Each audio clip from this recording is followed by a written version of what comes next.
प्रेम रागिनी का अनूठा एहसास। अंजलि की आंखों में सपने पले बड़े नाजुक थे। प्रेम के गीत उसके होठों पर मधुर संगीत की तरह बहते रहते। ऐसे में अपनी कॉलेज की लाइब्रेरी में एक अजनबी के प्रेम में पढ़ना उसके लिए किसी संगीतमय उपन्यास से कम नहीं था। वो अजनबी कोई और नहीं, करण था, एक शांत स्वभाव का, आंखों में गहरी समझ और मुस्कुराहट में ढेर सारी मिठास लिए।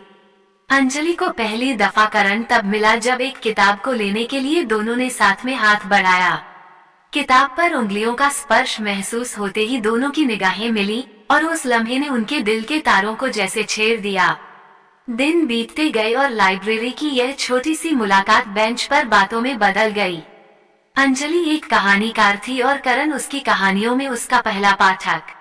एक दिन अंजलि ने करण को अपनी सबसे खास कहानी सुनाने का निर्णय लिया।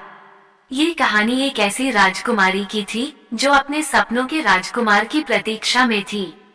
कहानी सुनकर करण की आंखों में जो भाव उमड़े, उसने अंजलि के दिल के सबसे गहरे कोने को छुआ। समय का कारवां चला और दोनों के बीच की दोस्ती प्रेम में परिणत हुई। अंजलि और करण ने एक दूसरे की आंखों में अपना भविष्य पढ़ लिया।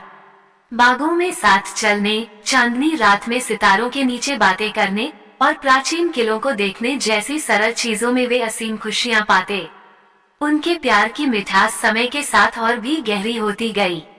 अंततः अंजलि ने करण से कहा, क्या तुम मेरे सपनों का राजकुमार हो? करण ने मुस्कुराते हुए जवाब दिया, अगर तुम्हारे सपने मुझे चुनते हैं तो हाँ, मैं वही हूँ। उस दिन से वे अटूट प्रेम की एक अनूठी परिभाषा बन गए।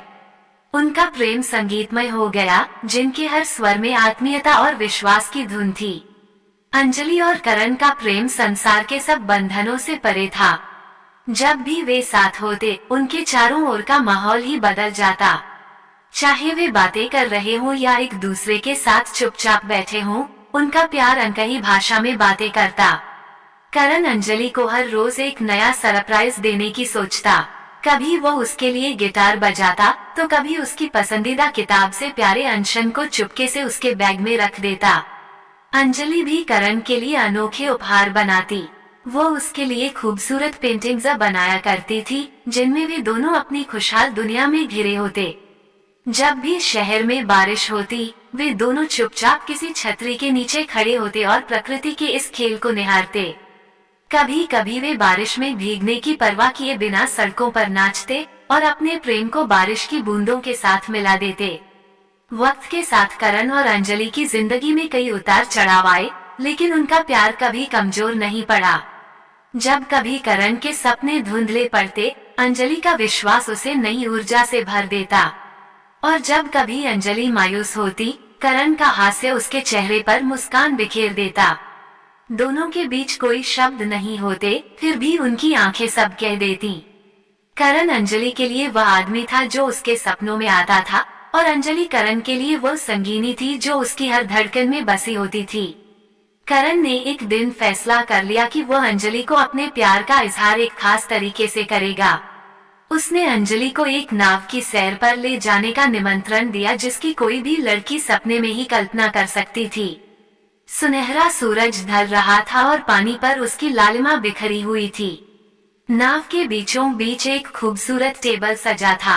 अंजलि जैसे ही नाव पर चढ़ी, करण ने उसका हाथ थामा और उसे टेबल तक ले गया। नाव धीरे धीरे झील में बढ़ने लगी और प्राकृतिक सौंदर्य से भरे वातावरण में उन्होंने साथ में खाना खाया। करण ने टेबल के नीचे से एक छोटा सा वृंदावन निकाला, जिसमें एक सुनहरी अंगूठी चमक रही थी। उसने अंजलि की आंखों में देखते हुए कहा, क्या तुम मेरे संगीत की धुन बनोगी हमेशा के लिए? वह लम्हा इतना जादुई था कि अंजलि की आंखों से खुशी के आंसू छलक पड़े। उसने अपने दिल की गहराइयों से हाँ मेसा रख दिया। उस दिन के बाद से अंजलि और करण की जिंदगी एक संगीत की सुंदर रचना बन गई, जिसमें हर नोट प्यार और समर्पण की गाथा सुनाता था।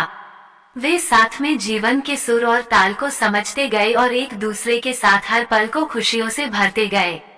उनकी प्रेम कहानी ने सिद्ध कर दिया कि सच्चा प्यार सब परिस्थितियों में खिलता है और हर कहानी में प्रेम की अपनी एक रागिनी होती है।